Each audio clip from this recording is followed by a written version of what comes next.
Hi, everyone, and welcome to Surviving UX Podcast. This is the place where we really know what you've been up to and we approve. We love you anyway. So we had so much fun in our last episode diving into terrible work habits that we wanted to keep that conversation going and talk more about those terrible work habits and the rest of the list that was submitted by some of our listeners and colleagues. So let's just jump right into continuing that conversation. Jessamyn, do you ever shop online while you work? So, yes, shopping online came back as one of the things that people admit to doing while they're working. And frankly, I think working is one of the best times to shop online because you get it done. If you're like, hey, I've got 15 minutes or whatever until my next call, I got to find some shoes for my daughter, or I've got to find some shoes for myself, or hey, we really need this leaf blower. You're not going to waste time like comparing and getting freaked out by Mm. all the options. You're going to be Mhm. like, okay, this one looks good. It's got a little recommended flag on it, which for me is like, I guess somebody somewhere has blessed this leaf blower. I'm going to buy it. And then we're moving on. Like, I love making that decision and like being like, done. I'm not going to keep thinking about this and take this until tomorrow. It's already on the way. It'll be here on Friday. Like, shopping online while working, I think, is a productivity hack, frankly. Productivity for the For shopping. your own life. Yes. It's moving you forward quickly because you don't Yeah. have time. You don't have time to debate. You just got to get it done. I've done so many purchasing decisions while working. I mean, trips, airfare, Mm. hotels, Yeah. clothes for the kids, clothes for myself. I mean, shoes to me is one of the places where you can really get lost online because you're like, well, are these shoes going to make my feet look fat? I don't know. Maybe they will. And when you're like, I don't have time, I'm just going to buy them. Maybe my feet will look fat, but at least I have some shoes to wear. Yeah. Done. It's a good feeling to like just make that decision. I don't feel like I regret it. One of the things that the pandemic has brought about and brought to my life is grocery shopping while I'm at work. So like my Oh, favorite grocery store that's in my neighborhood is Sprouts and Whole yes. Foods. Actually, Whole Foods isn't in my neighborhood, but Whole Foods is another decent grocery store online shopping experience. Okay. Um, and so I really like that. Like if I'm in a boring meeting and I don't need to be 100% paying Mm. attention, I will be like, oh, okay, like these are the things I need for dinner. Put them in the cart type thing. It's not as Is for me. this like an Instacart thing? Like you're ordering it for that night? So I've done delivery, which is through Instacart, and it is like, oh my God, it's a dream. Like to have your Uh-huh. groceries Yeah, show up on I your love doorstep. Instacart. Oh my God, God, it's God. amazing. We love you, Instacart. Thank you. But sometimes it's just drive up and pull up and what's it called? Pickup, curbside Oh, pickup. curbside. I Yeah. haven't done that for groceries. And I would see the reserved spots and I'm like, Mm-hmm. oh my God, you know, Mm-hmm. you'd have to think ahead and plan ahead, right? Like for Totally. No, you totally do. But you do have to plan ahead in a couple hours ahead or more than that, maybe a half day. But but you can do it while you're doing something else. okay. I should try this because where I live, the grocery store of choice is Food Lion, which is like a southern grocery chain that is I freaking love Food Lion. It's like clean as a button, neat as a pen, whatever the saying is. And it's like there's no frills anywhere. I hate frills when I'm grocery shopping, and I feel like I just want the cheapest basic stuff. I don't want any frills and I want to pay for the frills. And I love all that. And when I saw like the curbside, I'm like, I don't know if I can figure that out. Like I feel like that's like a next level I haven't achieved or unlocked. But I know a lot of people love the curbside. Oh Just man, you haven't should gotten try there it. yet. You should totally Okay. try it. So that's my shopping online. I don't do Okay. quite as much of the trip stuff anymore because I'm not really traveling. Right, And right, I'm right, not, right, and right. I guess I just don't. I mean, I certainly have a certain, large mega company shopping experience up a tab up on my computer, all the time, the little A in the little corner there. Um, So I'm not one to not be shopping on Amazon, but Right. the most productive version of that for me is grocery shopping. So I will say, I will admit to one more, and then we'll move on. But this is a habit that I've picked up recently where if I'm doing a particularly odious task, I do fantasy vacation shopping. So I compare like all-inclusive resorts and I look at like, how does the water look? What does the pool look like? What do Oh the man, rooms look I like? couldn't do that. It would just get me so sad. It does. It makes me super sad. Like it's very destructive. It's like a super self-destructive habit, but God, it's fun. I love looking at trips and like, oh, the other day they had some article in some travel section I was reading about, all these resorts, boutique resorts in Puglia, Italy. And I just, oh my God, I was looking at flights and I even called my husband over and I was like, look at this. We can fly to Puglia and then stay here. And I make myself sick doing it. I don't know why I do it, but I think if travel agent was like a lucrative job, I would definitely be a travel agent because I just Mm, absolutely love looking up trips and yeah. booking Another travel. Oh, another time. yeah. I know if I was a professional back in the 80s, man, I'd have a rocking career. Well, maybe one day. But God. All right. So our next worst workplace habits that our readers shared with us was the no prep method of arriving at meetings, where you show up to your meeting without any sort of preparation. And the first comment we got was, I roll out of bed at 8:57 a.m. for my 9 a.m. stand-up call. And I thought about this. I cannot do this. No. Although, now I say that, I don't know. I definitely need a little bit of time because I've made the mistake of getting on camera in like a bathrobe, Do you think this and person's on camera? No. someone was like, "Are you wearing a bathrobe?" And I was like, I am wearing a If this person bathrobe." who woke up at 8:57 is on webcam, they True. they they are not But on you webcam. can tell it in someone's voice. Oh yeah, you can totally You tell can this. be like, "You just woke up." Yeah, but this person is not the kid. I don't know. I would be shocked if they were on webcam. If they Yeah. are on webcam, it's like a guy, like, sorry to be totally stereotyping, but it's a guy putting on a baseball cap and like, blurring out his background and like doesn't need to do anything.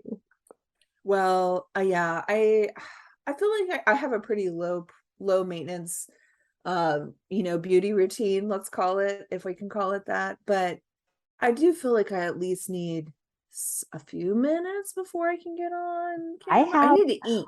I I've need to eat. definitely gone from like waking up to being in a meeting where I need to talk without having talked, like used my voice at all. It Yet. doesn't happen anymore because I talk to my kid every day in the morning before I go to work. But like before, if that ever happened, like and you say your first thing and your voice like cracks or your voice Yeah, is so exactly. gravelly. And they're just like Yeah, busted. yeah. So like It's that's so definitely obvious. happened to me. I also wanted to say a follow-up from last week's discussion about napping because uh uh so I my kid was sick. I really needed like a break during the day. And I did end up napping during the middle of the workday. And I did set an alarm because I had an important meeting to get to. But I did the thing that I said happened to me, which is that my body woke me up about 90 seconds before the meeting started, or well, Wow. before my alarm went off. My body is so anxious, I think, Wow. that like even when it's like in a nap state, it like has a way of That's a waking me good up. thing. I do not have Oh, that. Oh, I wish I could sleep and like actually get some deep sleep. mm-mm. But yeah, I was like, oh man, this is the exact thing I said happens to me, which is like I don't typically oversleep because I think my brain is just like, you That's only have amazing. 29 minutes, go. My brain has not gotten to that point yet. I will absolutely sleep through something. Yeah, there's no way. I definitely will sleep through it. And I've God, I don't even want to think about how many meetings I've missed or haven't dialed into that I was supposed to be there. The worst habit is, and I tried to break myself of this long ago, was I would schedule 9 a.m. calls with somebody because I'm like, oh, this is the only time free on our calendars.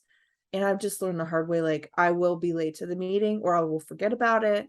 And everyone's dialed in and I'm not there. I can't even, and I've done that with my Oh, your boss. own meetings? Oh yeah.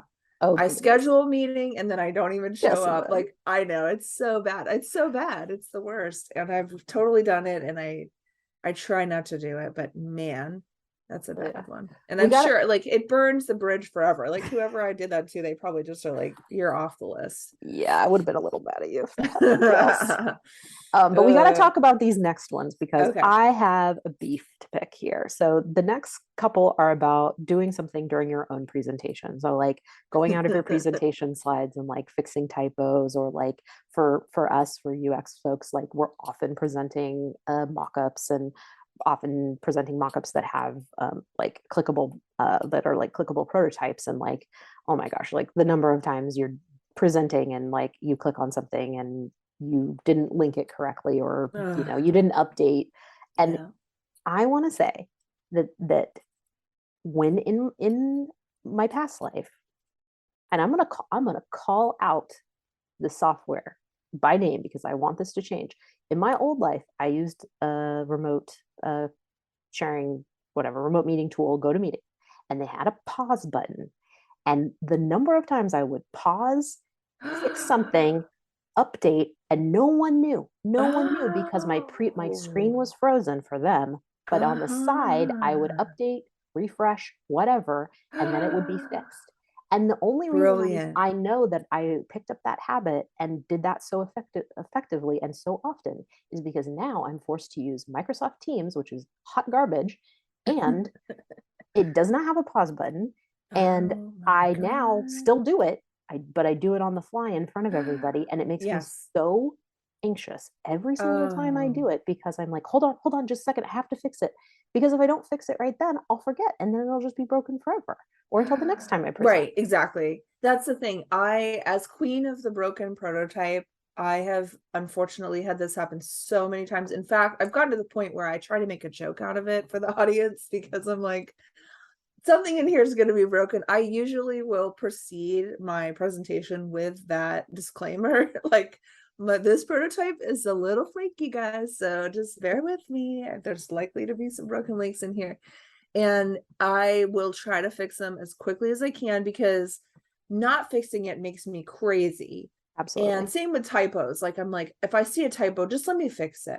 But I Yeah. have gotten called out. People are like, oh, you're editing your prototype on the call. And I'm like, yeah, I am editing my prototype on the call. Whatever.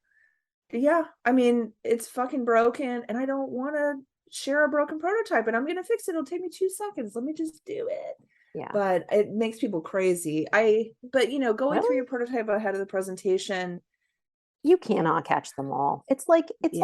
It's like QA. Like you're not going to catch them all. And And if you're rolling out of it's an bed at internal 8:57 for a 9 a.m. call, you don't have time. yeah, it's an internal presentation. Like my thought is like get over it, let somebody fix their slides. Fix it. I just want to say if there's anybody listening who works on Microsoft Teams or has any influence over Microsoft Teams, please build a pause button. It's just Oh my please. God. I forgot about the pause. I don't think I ever used that function, but man, that makes a lot of sense. I mean, I think that's Yeah, brilliant. I'm gonna see if we use Amazon Chime. I'm gonna see if they have that on there. Because if they do, do man, it. I'm gonna try that out. I think that's Oh, awesome. it was so great. It was so great. I hate it. Perfect. Every time it happens, and it happens, I don't know, like like a bunch of times every week because I'm presenting or we're presenting stuff. Yeah. Like every time it happens, I just get so grumpy about it. Mm-hmm. So Gosh. I anyway, know. Well, what did I said at a meeting like a week or two ago? I was like, if this prototype works, I'm going to pay myself $5. And then, of course, it wasn't. It didn't work. Something was broken. I was like, oh, I'm not going to get that $5.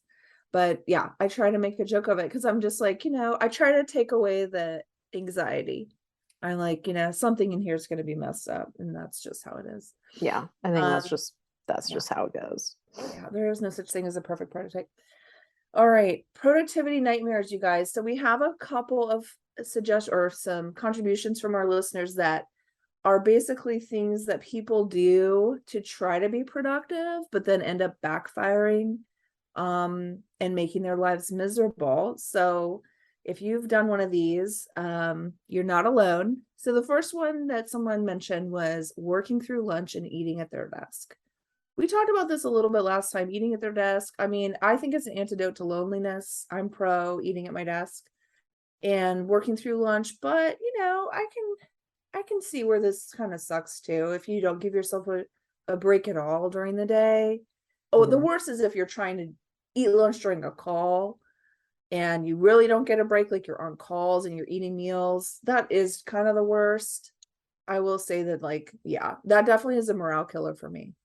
What about you? Yeah, I feel bad for the people, and we've talked to some of them before who just have like the back to back to back to back meeting situation where like they cannot possibly take a break. I mean, there's a handful of days where that would happen to me too, and yeah, it's just like makes you cranky, Yeah, you know? definitely cranky. I mean, I would say like I I've never begrudged somebody for being like, you know what, I need to shorten this meeting or move this meeting because I'm way overbooked today and like I need just a little bit of a break because I feel like there's no point in trying to get something done with somebody who isn't going to pay attention anyway and are like as soon as the meeting's over, all the things they promise that they're going to do, they don't do it. I mean, I'm Yeah. speaking from experience, Sometimes when but I'm yeah. really comfortable with people, I will be honest and tell them, like, if you really want me to like be on my game and pay attention, please schedule this in the morning because by 3 or 4 in the afternoon, Mm, like my brain doesn't really retain yeah. information anymore. And the likelihood that you're gonna have to tell me a lot of this again Again. is really high. So Yeah. like for your benefit, you might want to reschedule it till the morning. Happy to meet with you, happy to meet with you, but like I will be on my game in the morning. um Well, this is a reinforcement of the mantra that I heard one time at this management workshop, and it was like nothing new after two. Nothing new after two. I've never heard that. I love it. Oh my gosh. Yeah. I Oh, mean, yeah, I think they were sort of giving it as I am example as like bad adopting that. workplace culture, where it's like, hey, we're just so checked out, we're just half-assing it, and nothing new after two. But now I'm kind of like, hey, that you know what? If we all stuck to nothing new after two, maybe we get some stuff done, and we wouldn't be carrying it into the next day and the next day and the I next love day it. instead of constant intake mode. So, all right, nothing new after two, guys. You I'm heard gonna it here Google that. first. Yeah, I'm gonna Google Yeah. that later and be like, that's my new mantra. That even gives me an extra hour because I was thinking 3 and later. So this is great. Doesn't rhyme as nice. All right, so the next nightmare we have is someone wrote in that they love to overpromise and underdeliver. Oh, And they said, I think that ultimately stems from my difficulty telling stakeholders no to stall for time. Oh, so I asked them, so you overpromise and you underdeliver because you don't want to say no to anybody. And I said, well, what happens when you do it? How do you cope with under delivering? And they said to stall for time, I reschedule meetings or I add smaller/shorter meetings as draft reviews, and that this can be annoying for those on the other end. So what do you think about this one, Meg? Does this sound familiar? Are you in this boat? oof. I try really hard to like I definitely think it is hard to say no to things. I very much feel that. I am really trying to do it anyway. Mm-hmm. Yeah. And a couple of times recently where I've said no. And I think the thing what makes it really hard is that saying no is like a vulnerable thing. Saying no is like not you being an egomaniac or like being malicious. Saying no is like I have a capacity and I am at Mm-hmm. capacity. And like that's pretty darn vulnerable. And I think the hard part about saying no is that people come back and are like, are you sure?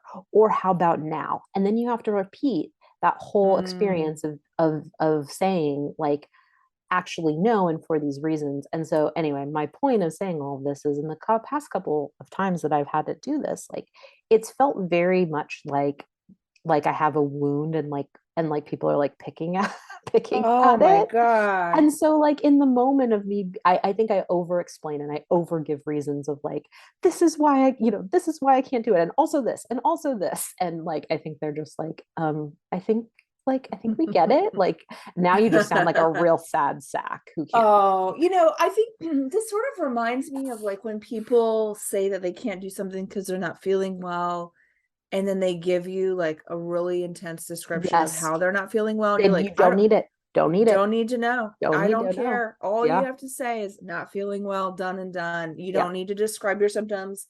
Like, Mm-mm. and I remember my dad actually telling me this when he was working, because he's retired now, but he was like, you know what? I don't have to tell work, the scheduler, because he was a pilot. I don't have to tell them that why I'm feeling sick or what. I just tell them I am sick and that is it. Like end of discussion, and then I'm off the schedule.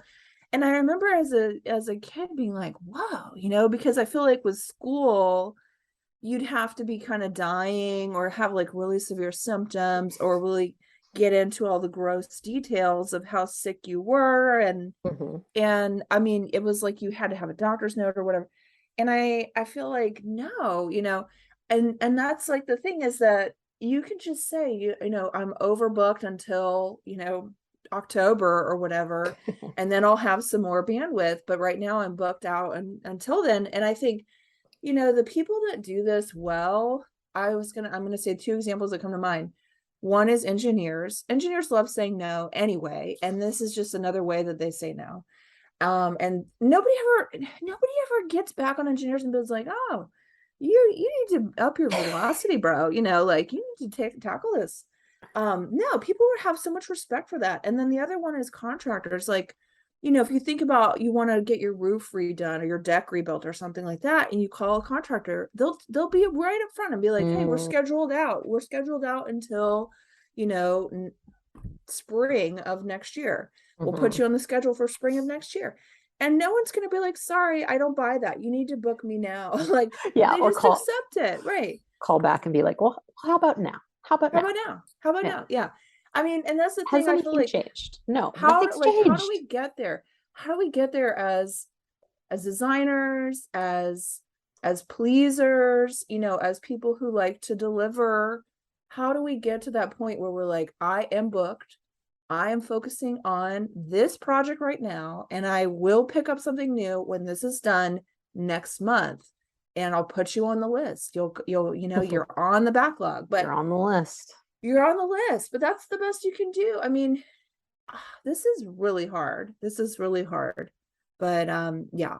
So I kind of salute you, listener, for sharing this one, because I think this is a super big challenge, and it makes your life a nightmare, because Yeah. then you're like scrambling, you're working late, you're working weekends, And and it doesn't do good things for like the community as a whole, I think. right. I don't know what I exactly mean by community because it could be The your team, it culture, the could be, culture. yeah, like it just then sets more precedent. And so I think that like we need to do more and more of like the no's and the no, nothing new after two. Right. Not Like right now. yeah, because it doesn't do yourself any good in the now, but it also doesn't do you any good in the future because you're continuing to perpetuate this environment that's like that's just okay.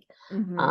And for other people too. And it's kind of like that thing where, oh gosh, now I brought this up. I wish I could remember exactly what it is, but it's kind of like that thing where it's like people's self-talk is like sometimes really negative, like, oh, I'm not good at this, or this, like, I suck, or whatever. But like you would never say that to like a close friend. And so like the advice is like talk to Mm. yourself like a close friend. And it's like, Mm-hmm. would you tell a close friend to like over promise and like work yourself, Mm-mm. like no, you would be like take a break, take a break at lunch, like Yeah. give yourself some space to breathe, like so treat yourself like you would treat your favorite coworker that you actually care about. Yeah. I know this is the thing is like I try to when I'm talking to my fellow designers, like I try to say to them like just focus on these projects for now, and everything else is in the backlog. And that's Mhm. just how it has to be, because if you keep piling more shit onto your plate, Mm-hmm. you're just gonna become a mess. And the thing is that projects never die. Oh God, they Like never something die. you did 4 months ago that you were like, I'm done, I handed They it off, never it will die. always come back to haunt you. And you're like, this thing again, here we go, and so then you really aren't ever just working on one or two things. You're always working on four or five things because these things come up from the dead and they and they want to be, tended to again. And you're like, all right. And you're the only one that knows about it because it was your project. And like trying to get anybody else to help, it's like, all right, this is going to take forever. So you just are like, all right, let me switch gears. And then you lose a day, a week or whatever on stuff like that. It's like, ugh. And so I don't know this. So there's another comment we have on this topic, same topic. And the person says, as a consultant who only gets paid when I work, I have a bad habit of saying yes to everything, then really regretting it and feeling burnt out. Now that's the thing, like as a full-time employee where, I'm just sort of paid the same no matter if I'm doing 3 projects or 5 projects or 1 project. I don't have this personally, I don't have this issue. As a consultant, this seems like this would really be rough because you want to get paid. And so you're like, yeah, I'll Mm-hmm. take that project. I'll take that one. I'll take that one. And then like there's no escape. You've said yes. And now stuff is due. This sounds rough as a consultant. I'd love to hear from some other people who have done consulting work to know how they manage this kind of thing. Do you know any consultants? Well, we did have Jill on a couple of episodes ago, and I think she spoke a little bit about this, and some of the challenges of doing like contract work for companies and like the pros and cons there. But I mean, personally, for me, this is why I don't do that because, Yeah. like, I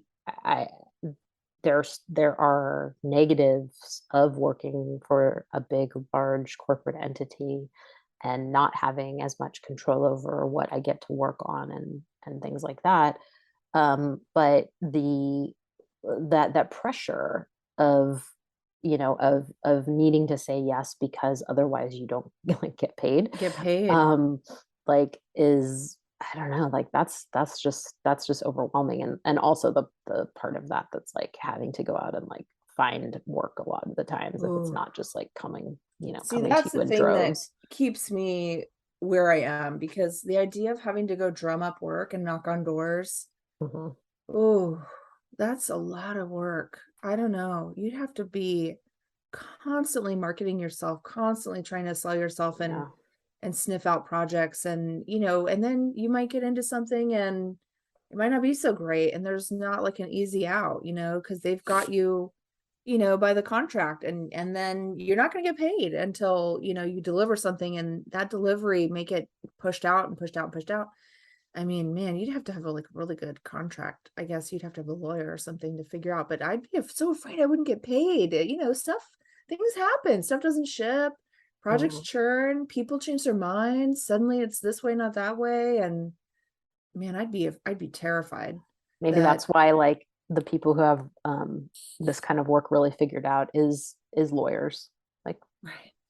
lawyers billing hours. Like, That's true. That's true. Hey, all right, well, we got well, to get to some of these this fun one before we end here. So, yes. Okay. So this is probably my favorite share from someone who admitted to it's a productivity hack, but it's a fake productivity. It's fake productivity hack. And basically this person wrote in and said that they use a mouse jiggler to look active when they step away for extended periods during our core hours. A fellow designer clued me into mouse jigglers. So I had never heard of this before, and I had to look up a mouse jiggler, but mouse jigglers basically, and you can make your own. I think my husband told me he's seen them with like you turn your mouse upside down and you turn them like a fan or something, and then attach something to your mouse. But I think they basically like make it look like you're moving your mouse around on the screen, and so it makes you look active if you're at a company that tracks productivity. And so I guess that means your screen doesn't shut off and like go to the, what's it called, like the screensaver mode. It keeps you looking like you're busy. I mean, I I don't know what to say about this one. This one, to me, just kind of blows my mind. It makes me wonder how much surveillance is being done, and then like, because I don't think companies have to disclose what they put on your work machines, True. you know? True. So, If they come around and they're like, you're not being productive, I mean, I'll say, okay, I'm not being productive. I'll try to be more productive. I mean, I use a productivity tracker called Rescue Time. And every week on Sundays, it sends me an email. Actually, I have one for this week. Let me check. I'm usually 75% productive. And just for that's, tracking work hours. yeah. And Okay, what's this week I was 80%, which is actually, but then I didn't work 40 hours. So it tells you how many hours you worked and then how productive you were. So honestly, I think it kind of balances out this week. Usually I'm 75% productive, and usually I'm in the 37 to 40 hour range. And sometimes I'll go over 41, but I usually don't go that much over unless I've had like a really bad week and how does super it intense. measure productivity? I think it measures time on apps. How many times, like if you were on a web browser looking at a news site versus you were in Figma or you were in Outlook or you were in a meeting tool or something like that, it counts it as productive time. Okay. Yeah, so I have it set up to like recognize certain categories of apps, but actually I see here that like a couple things are not categorized. But what shocks me is like my meeting app, Slack, Outlook, those are huge, huge, huge amount of time spent in those versus, my design apps where, actually doing, which is what I'm paid to do. Yeah. Right. So, I mean, that alone tells me a lot that the back and forth communication is like a huge time suck. There's this cool thing that somebody posted recently that was like a designer salary calculator, meeting salary calculator, and you put in like some criteria and it spits out like how much you are spending on the designers. And like if you schedule an hour-long meeting with designers, this is like how much it's costing the Expensive company or something. meetings. Yes. And so Yes. that's the idea, is it's supposed to show how expensive meetings are. I'm gonna dig that up. I'll send that to you. Okay. Maybe we'll talk about that on like a next Yeah. another podcast. I mean, to all the mouse jigglers out there, like, good for you. That's all I have to say. Because if this is what your manager is looking at, they're not looking at your output of like, hey, this person is delivering projects, but they're like, oh, is this person online enough? I mean, they're looking at the wrong thing to me. It should be obvious. If someone's not delivering their projects, if people are, they haven't hit their dates, there's no mystery. A mouse jiggler isn't gonna, be any kind of signal. Like, to me, this is just a total, I think these managers deserve what they get if this is the criteria they're using to judge productivity from their employees. I think this is insane. And I encourage everyone who has this kind of supervising, whatever is it called, surveillance software, to jiggle away, because I think this is totally inane. The work's either getting done or it's not. You should be able to tell. Right? Yeah, there should be other ways. Right. All right. Well, that takes us to the end of this episode. We still have more of these, you guys. We have more terrible work habits to share, so we'll keep them going. We would love to hear from you. Please email us at survivingux@gmail.com or hit us up on LinkedIn. If you need any advice or sympathy for your UX career, reach out. But terrible work habits, keep them coming, you guys. This has been awesome. Thanks so much, and see you next time. See you next time. Bye. Bye.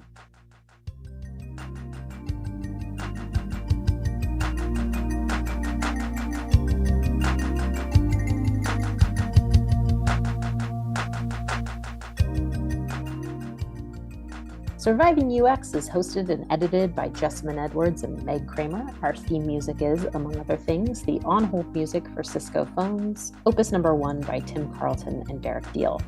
We'll be back for the next episode. You keep that mouse jiggling until then.